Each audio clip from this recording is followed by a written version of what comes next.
चिड़िया और उसकी बेटी जंगल में लाल शरबत बेचकर अपना गुजारा किया करती थीं। रोज की तरह आज फिर मम्मा चिड़िया और उसकी बेटी अपने घर से लाल शरबत की रेहड़ी लेकर निकलती हैं। पहला ग्राहक तोता था। चिड़िया, इतनी गर्मी में तुम्हारा लाल शरबत पीकर दिल ठंडा हो जाता है। तोते भैया, मैं लाल शरबत में खालिस अनारों का रस मिलाती हूँ और नदी से साफ पानी। ठंडा करने के लिए बर्फ दूसरे जंगल से लाती हूँ मैं।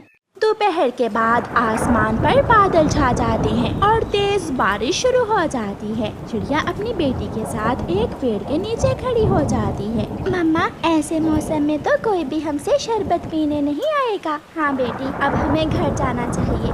थोड़ी देर वहाँ रुकने के बाद मम्मा चिड़िया अपनी बेटी को लेकर घर चली जाती है। आज उनके घर में कुछ चावल और दाल थी, इसलिए मम्मा चिड़िया दाल चावल बना लेती है। दोनों माँ बेटी दाल चावल खा लेती हैं। मम्मा, अगर बारिश ना रुकी तो हम अपने घर का खर्चा कैसे चलाएंगे? बेटी, अभी कल तक का राशन तो घर में है, फिर देखेंगे हमें क्या करना है। बारिश बहुत तेज थी। बरसात का मौसम था, इसलिए बारिश तो एक पल के लिए भी नहीं रुकती। 2 दिन गुजर जाते हैं, मगर बारिश थी कि रुकने का नाम ही नहीं ले रही थी। गुड़िया बेटी, आप घर में बैठो, मैं आपके लिए कुछ खाने को लेकर आती हूँ। मम्मा चिड़िया अपनी बेटी को घर में छोड़कर कुछ खाने के लिए लेने जाती है। कबूतर चाचा, मुझे कुछ अनाज और घी दे दें। बारिश रुकने के बाद मैं आपको पैसे दे दूंगी। चिड़िया, महंगाई बहुत है, मेरे पास इतना माल नहीं कि मैं उधार कर सकूं। अगर तुम्हें उधार दे दिया तो मेरा घर कैसे चलेगा? चिड़िया बेचारी शर्मिंदा होती हुई वहाँ से चली जाती है। उसे अपनी पुरानी सहेली का ख्याल आता है। चिड़िया अपनी पुरानी सहेली गोरी कौवी के घर जाती है। गोरी कौवी बैठी बिरयानी खा रही थी। गोरी सहेली, मेरे घर में भोजन नहीं है, मेरी बेटी भूखी है, मेरी बेटी के लिए कुछ खाना दे दे। चिड़िया, मेरे पास भी आज ही का खाना था, मैंने सोचा पेट भर कर खा लेती हूँ। ये 1 प्लेट बिरयानी की बची है, ये तुम ले जाओ। चिड़िया बहुत खुश होती है और बिरयानी लेकर अपने घर वापस चली आती है। मम्मा, पहले आप खा लें। मैंने तो गोरी सहेली के घर से ही पेट भरकर बिरयानी खा ली थी, ये आप खा लो बेटी। गुड़िया बिरयानी खा लेती है और सो जाती है। और मम्मा चिड़िया बाद में प्लेट से गिरे हुए 2-4 दाने चावलों के खाकर 1 गिलास पानी पी लेती है। एक रात तो माँ बेटी की गुजर जाती है। सुबह हो जाती है, पेट तो खाना मांगता है, घर में कुछ हो या ना हो। अब मम्मा चिड़िया बहुत परेशान थी कि वो अपने लिए और अपनी बेटी के लिए खाना कहाँ से ले। चिड़िया जब रसोई में जाती है तो उसे एक पुराना डिब्बा मिलता है जिसमें थोड़े चने थे। चिड़िया को एक उपाय आता है। चिड़िया उन चनों के दानों से बेसन बनाती है। गुड़िया बेटी, घर के पास बाहर एक मिर्ची का पौधा है, वहाँ से 2-4 लाल मिर्ची तोड़ कर लाओ। अभी लाई मम्मा। गुड़िया अपने घर से बाहर जाती है और लाल मिर्ची के पौधे से 2-4 मिर्ची तोड़ लेती है। मम्मा चिड़िया उस बेसन से पकोड़े बनाती है। पकोड़े प्लेट भर कर बन जाते हैं। गुड़िया बेटी, ये ले, आप ये 1 पकोड़ा खा लो और मैं थोड़ी देर तक वापस आती हूँ। चिड़िया वो पकोड़े लेकर जंगल में सबसे अमीर चील रानी के घर जाती है। चील रानी, मैंने ये पकोड़े घर में बनाए हैं, आप ये पकोड़े ले लें और मुझे इसके बदले थोड़ा बेसन और पकोड़े बनाने का सामान दे दे। वाह वाह, मजा आ गया। बारिश के मौसम में गरम गरम पकोड़े। चील पकोड़े खाती है जो बहुत स्वादिष्ट थे। इन पकोड़ों के बदले तो मैं कुछ भी कर सकती हूँ। फिर चील चिड़िया को कुछ बेसन और पकोड़े बनाने का दूसरा सामान दे देती है। चिड़िया अकल से काम लेती है और फिर से घर जाकर पकोड़े बनाती है। इस बार पकोड़े ज्यादा थे। चिड़िया वो पकोड़े लेकर अपना छाता लगाती है और पकोड़े बेचना शुरू कर देती है। गरम गरम पकोड़े लो, गरम गरम पकोड़े।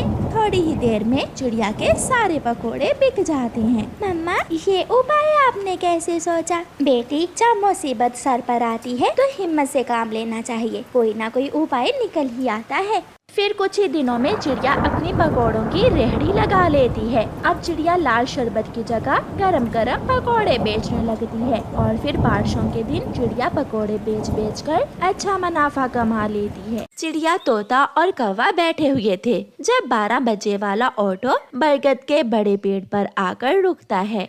उस ऑटो में से एक कबूतर और कबूतरी उड़ते हैं। कबूतर ने सर पर कैप पहन रखी थी और कबूतरी भी देखने में बहुत अमीर लग रही थी। कालू, ये कबूतर और कबूतरी कौन है? ये हमारे जंगल के तो नहीं है। दिखने में तो ये बहुत अमीर कबूतर और कबूतरी लग रहे हैं। शायद ये कबूतरों का जोड़ा दूसरे जंगल से आया है। पक्षी बैठे ऐसे बातें कर रहे थे कि वो कबूतर और कबूतरी अपना बड़ा बैग लिए वहाँ आ जाते हैं। पक्षियों, हम दूसरे जंगल से आए हैं, हम यहाँ 2 दिन रहेंगे। जो पक्षी हमें घर और खाना देगा, हम जाते समय अपने पैसों से भरा हुआ ये बैग उसे दे जाएंगे। ये सुनकर एक बार तो सब पक्षी हैरान हो जाते हैं। कबूतर और कबूतरी, हम लालची नहीं हैं, आप हमें पैसों का लालच न दे। अगर आप मुसीबत में हैं, तो हम आपकी मदद जरूर करेंगे। कालू कौवा, जो लालच से भरा हुआ था, जल्दी से बोलता है। कबूतर और कबूतरी, ये चिड़िया और तोता तो बहुत गरीब हैं। ये तुम्हारी क्या सेवा करेंगे? आप मेरे साथ मेरे घर चलें। आप मेरे घर में 2 दिन रहें और जाते हुए ये बैग मुझे दे जाना। फिर कबूतर और कबूतरी लालची कौवे के साथ उसके घर चले जाते हैं। गोरी, ये कबूतर और कबूतरी बहुत अमीर हैं। इनके इस बैग में ढेर सारे पैसे हैं। अगर हम इन्हें 2 दिन अपने घर में रख लें तो ये बैग हमारा होगा। कौवे की ये बात सुनकर गोरी तो खुशी से फूल जाती है। कबूतरी, आप वहाँ क्यों बैठी हैं? यहाँ आए, मेरे नरम नरम घोंसले में बैठे। आप इस घर को अपना ही समझे। मैं आपकी बहुत अच्छे से सेवा करूँगी। मेरा कालू और मैं इस जंगल के सबसे अमीर कौवे हैं। अभी तो आप और भी अमीर बनने वाले हैं। मेरे इस बैग में लाखों रुपए हैं। मैं ये जाते समय आपको ही दे कर जाऊंगा। अच्छा, अब आप ऐसा करें, हमारे लिए अच्छा सा खाना बनाएं। आप आराम करें और हम आपके लिए खाने का बंदोबस्त करते हैं। कौवा और कौवी घर से निकल जाते हैं। वो बाहर जाकर एक पेड़ पर बैठ जाते हैं। कालू, इन कबूतरों के लिए खाने का बंदोबस्त कैसे करेंगे? तुम चिंता न करो, मैं अपने मामा जी से कुछ पैसे लेकर खाना ले आता हूँ। तब तक तुम उन्हें चाय वगैरह बनाकर पिलाओ। फिर लालची कौवा जल्दी से उड़ता है और अपने मामा जी के पास जाता है। मामा जी, एक लॉटरी लगने वाली है मेरी। मैं उसमें से आपको भी हिस्सा दूंगा। बस मुझे थोड़े पैसे उधार दे दें। कालू भांजे, देख लेना, हर बार की तरह लूट न जाना। नहीं मामा जी, इस बार लूटने का कोई चांस नहीं है। फिर कौवा अपने मामा जी से पैसे उधार लेता है और सीधा चील के होटल पर जाता है। वहाँ से रंग बिरंगा खाना लेने के बाद कौवा अपने घर वापस जाता है। वाह कौवे, तुमने खुश कर दिया। इतना स्वादिष्ट खाना पहली बार खाया है। कौवे, मैं बहुत थका हुआ हूँ, थोड़ी देर मेरी टांगे भी दबा दो।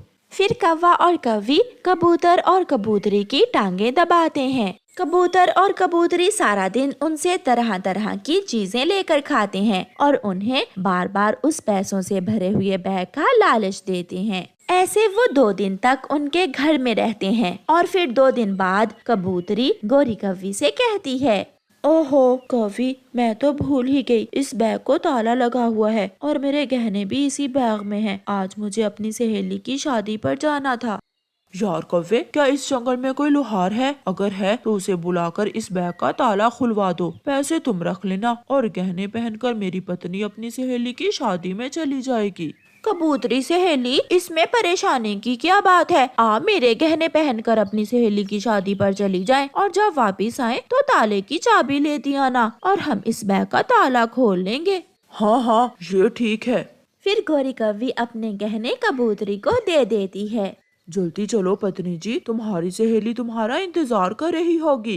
कौवी के गहने लेकर कबूतर और कबूतरी वहाँ से चले जाते हैं। कालू जाओ, जल्दी से लोहार पक्षी को बुला कर लाओ, इस ताले को खुलवाओ, मैं तो खुशी से पागल हो रही हूँ।